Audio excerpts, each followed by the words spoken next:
Good morning student. आज हम exercise 1.1 में क्वेश्चन नंबर 4, 5th और 6th को सॉल्व करेंगे। तो क्वेश्चन नंबर 4 इस प्रकार से है, निम्नलिखित समुच्चयों को समुच्चय निर्माण रूप में व्यक्त कीजिए। यहाँ पर हमें कुछ सेट दिए हैं जो कि रोस्टर फॉर्म में लिखे हुए हैं। हमको इन सेट को सेट बिल्डर फॉर्म में लिखना है। तो मैंने आपको बताया था कि हम किस तरह से किसी सेट को सेट बिल्डर फॉर्म में लिखते हैं। सबसे पहले हम जो सेट के एलिमेंट हैं उसके लिए एक स्वेच्छ चर का चयन करते हैं। वो स्वेच्छ चर एक्स वाई कुछ भी हो सकता है। उसके बाद हम एक कॉलन का प्रयोग करते हैं जिसको हम सच दैट भी पढ़ते हैं। उसके बाद हम जो एलिमेंट है उनकी प्रॉपर्टी क्या है उस प्रॉपर्टी को लिख देते हैं। ठीक है, आइए सबसे पहले हम क्वेश्चन नंबर 4 का पहला पार्ट करते हैं। यहाँ पर एक सेट दिया हुआ है जिसके एलिमेंट हैं 3, 6, 9 और 12। ठीक है, अब इन एलिमेंट्स के लिए हम एक स्वेच्छ चर का चयन करेंगे। सपोज वो एक्स है, फिर हम एक कॉलन का प्रयोग करेंगे। ठीक है, अब हम देखेंगे कि जो एलिमेंट है इनकी प्रॉपर्टी क्या है। देखो 3, 6, 9, 12 लिखा है। ठीक है, ये 3 के गुणज हैं और इनकी संख्या 4 है। तो आप लिखोगे x इक्वल्स टू 3n। अब हम n को कौन सी वैल्यू दें, कौन सी डिफरेंट वैल्यू दें कि हमको ये 4 एलिमेंट प्राप्त हो जाएं। ठीक है, आप लिखोगे n belongs to natural number. यदि हम n की वैल्यू नेचुरल नंबर रखें, ठीक है 1, 2, 3, 4, 5 ये रखें, तो हम देखेंगे कि हमको 3 के गुणज प्राप्त होंगे। लेकिन हमने ये भी देखना है कि हमारे गुणज 4 ही आना चाहिए। ठीक है, तो आप लिखोगे यहां पर कॉमा, तो n है वो लेस देन और इक्वल टू, यदि हम 4 रख दें n की वैल्यू, और ग्रेटर देन इक्वल टू 1। ठीक है, यदि हम n की वैल्यू 1, 4 और उनके बीच में आने वाली प्राकृतिक संख्याएं ये रख दें तो हमको इस सेट के एलिमेंट प्राप्त हो जाएंगे। जो ये रोस्टर फॉर्म में लिखा हुआ है तो इसको हम कहेंगे आगे सेट बिल्डर फॉर्म में हमने लिख दिए। ठीक है बच्चों, इस प्रकार से हम किसी रोस्टर फॉर्म में लिखे हुए सेट को सेट बिल्डर फॉर्म में लिखते हैं। अब इसका सेकंड पार्ट देखिए। यहां पर सेट के एलिमेंट हैं 2, 4, 8, 16 और 32। ठीक है, अब देखिए इन एलिमेंट्स के लिए हम स्वेच्छ चर का चयन करेंगे, यानी x इज सच दैट लिखेंगे। उसके बाद हम x की प्रॉपर्टी को लिख देंगे। इसकी प्रॉपर्टी क्या है, यदि हम 2 की घात 1 करें तो हमको पहला एलिमेंट प्राप्त हो जाएगा, 2 की घात 2 करेंगे तो हमको दूसरा एलिमेंट प्राप्त हो जाएगा। इस प्रकार से 2 की घात 5 करें तो हमको पांचवा एलिमेंट प्राप्त हो जाएगा, यानी x इक्वल टू आप लिखोगे 2 की पावर n। ठीक है, और लिखोगे n belongs to natural number, और n कहां से कहां तक लेंगे, n इज लेस देन और इक्वल टू 5, ग्रेटर देन और इक्वल टू 1। ठीक है, इस प्रकार से जो दूसरा वाला सेट था जो रोस्टर फॉर्म में लिखा हुआ था इसको हमने सेट बिल्डर फॉर्म में इस तरह से लिख दिया। अब तीसरा वाला सेट है जिसके एलिमेंट है 5, 25, 125, 625। ठीक है, यहां पर आप इन एलिमेंट्स के लिए स्वेच्छ चर का चयन करोगे। ठीक है, x इज सच दैट, और एलिमेंट की प्रॉपर्टी क्या है, देखिए यदि हम 5 की घात 1 करें तो पहला एलिमेंट, 2 करेंगे 5 की घात तो दूसरा एलिमेंट, 5 की घात 3 करें तो तीसरा एलिमेंट, और 5 की घात 4 करें तो हमें चौथा एलिमेंट प्राप्त हो जाएगा। यानी x के बराबर हम लिखेंगे 5 की घात n। ठीक है, जहां आप लिखोगे n belongs to natural number, और लिखोगे आप n की वैल्यू आप लिखोगे n इज लेस देन और equal to 4, greater than equal to 1। ठीक है, इस प्रकार से तीसरे सेट को भी हमने सेट बिल्डर फॉर्म में लिख दिया है। अब देखिए जो चौथा वाला सेट है इसके एलिमेंट है 2, 4, 6 एंड सो ऑन। हम यहाँ पर देख रहे हैं जो सेट के एलिमेंट हैं ये सम प्राकृतिक संख्याएं हैं ये। ठीक है, इवन नेचुरल नंबर है। तो इसके लिए एक स्वेच्छ चर का चयन करो, x is such that x, अब लिख दोगे आप x is a even natural number. ठीक है, आप लिखोगे कि x एक सम प्राकृतिक संख्या है। फिफ्थ सेट के एलिमेंट इस प्रकार से हैं। यहां पर हमको एलिमेंट दिए हैं 1, 4, 9, 100।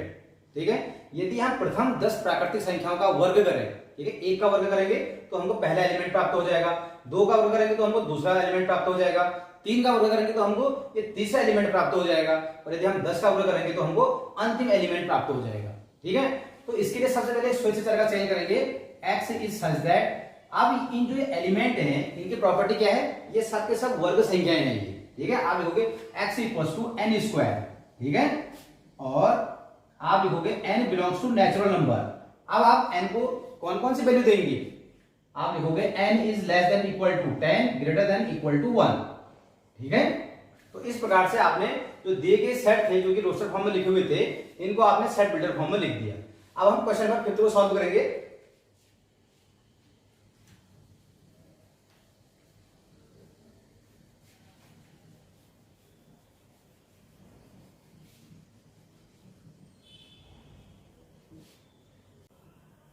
देखिए, तो क्वेश्चन नंबर 5 इस प्रकार से है, निम्नलिखित समुच्चय के सभी अवयवों को सूचीबद्ध कीजिए। यहाँ पर हमें कुछ सेट दिए हैं जो कि सेट बिल्डर फॉर्म में लिखे हुए हैं।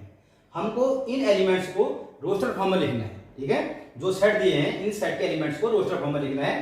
तो पहला सेट है x is such that x एक विषम प्राकृतिक संख्या है। तो आपको पता है कि विषम प्राकृतिक संख्याओं में कौन कौन से एलिमेंट आएंगे, 1, 3, 5, 7, 9 आगे भी आप लिख सकते हैं, ठीक है।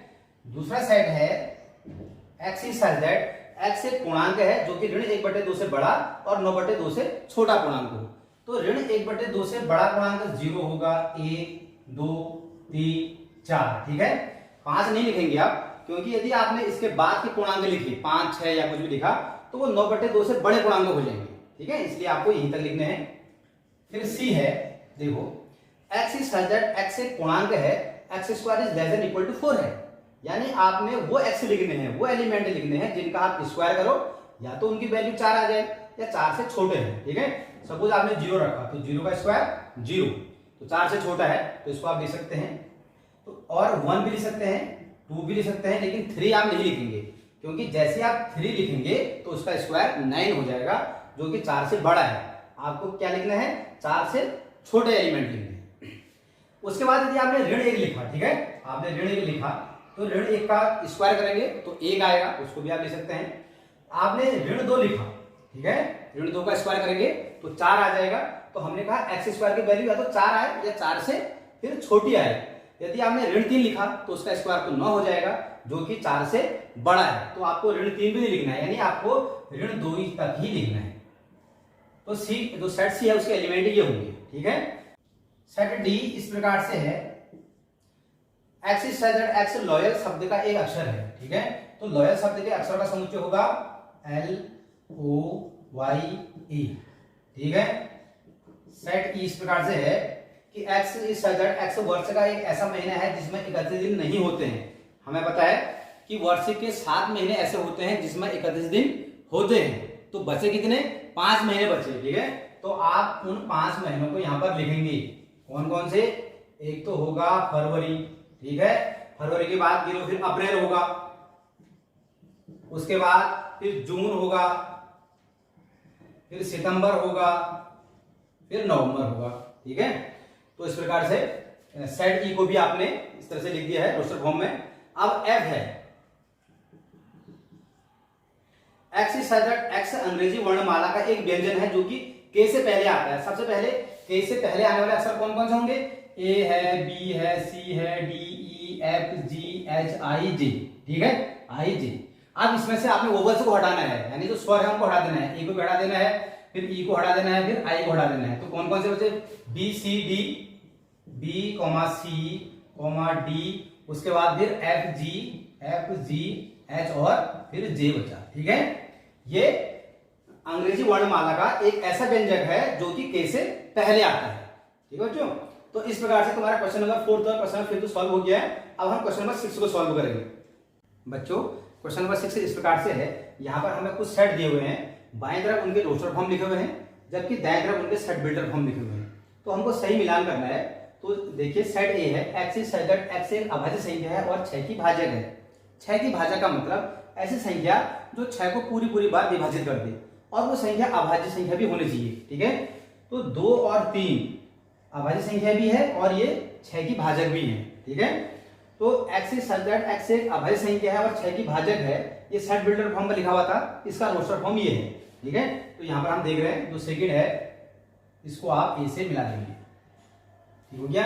अब b है, x is such that x संख्या 10 से कम एक विषम प्राकृतिक संख्या है। तो हमको पता है कि 10 से छोटी जो विषम प्राकृतिक संख्या है वो 1, 3, 5, 7, 9 होंगी, ठीक है। 1, 3, 5, 7, 9, ठीक है। तो इसको आप मिला देंगे b से। उसके बाद c है, x is such that x एक प्राकृतिक संख्या है और 6 की भाजक है। तो 6 की भाजक का मतलब ऐसी संख्या जो 6 को पूरी बार विभाजित कर दे, और वो संख्या एक प्राकृतिक संख्या भी होनी चाहिए, ठीक है। तो इसमें एक तो एलिमेंट 1 आ जाएगा, एक 2 आ जाएगा, एक 3 आ जाएगा और एक स्वयं 6 भी आ जाएगा, है ना। तो इसका ये c का जो रोस्टर फॉर्म ये आएगा, ठीक है। तो यहाँ पर देखो 1, 2, 3, 6 है यहाँ पर, तो इसको आप c से मिला देंगे। उसके बाद देखिए x is such that x mathematics शब्द का एक अक्षर है। तो यदि हम मैथमेटिक्स शब्द के अक्षर का जो है सेट बनाएं, रोस्टर फॉर्म में लिखें, तो इस तरह से आएगा M, फिर A, फिर T, H, E।